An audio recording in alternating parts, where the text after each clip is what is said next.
हिंदू रीति रिवाज में शरद पूर्णिमा का खासा महत्व है। हिंदू पंचांग के अनुसार शरद पूर्णिमा अश्विन मास की पूर्णिमा को आती है।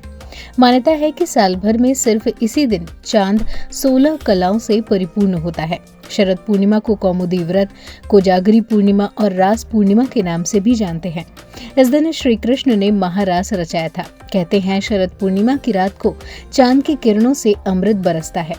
इसी वजह से इस दिन उत्तर भारत में खीर बनाकर रात भर चांदनी में रखने का रिवाज है। मान्यता है कि च्यवन ऋषि को आरोग्य का पाठ और औषधि का ज्ञान अश्विनी कुमारों ने ही दिया था। यही वजह है कि आज हजारों साल बाद भी परंपरा के रूप में इसे संचित किया गया है। अश्विनी कुमार आरोग्य के दाता हैं और पूर्ण चंद्रमा अमृत का स्रोत। इसी वजह से मान्यता है कि इस पूर्णिमा को आसमान से अमृत की वर्षा होती है। शरद पूर्णिमा की रात को घरों की छत पर खीर रखने का प्रचलन है। वहीं सवाल ये उठता है कि आखिर क्यों मनाई जाती है शरद पूर्णिमा। नमस्कार, मैं हूँ सुकृति रॉय चैटर्जी और बोल स्काई में आप सभी का स्वागत है। इस बारे में एक किंवदंती है कि एक साहूकार की 2 बेटियां थीं, दोनों ही पूर्णिमा का व्रत रखती थी। हालांकि बड़ी बेटी पूरा व्रत रखती, लेकिन छोटी अधूरा व्रत ही करती। इसी का नतीजा ये हुआ कि छोटी बेटी की संतान पैदा होते ही मर जाती।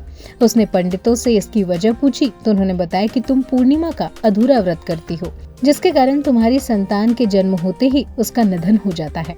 अब पूरे विधि विधान से पूजा करके ही तुम्हारी संतान जीवित रह सकती है। ये सुनकर छोटी बहन ने विधि विधान से शरद पूर्णिमा का व्रत किया। इसके बावजूद उसकी संतान जन्म लेते ही खत्म हो गई।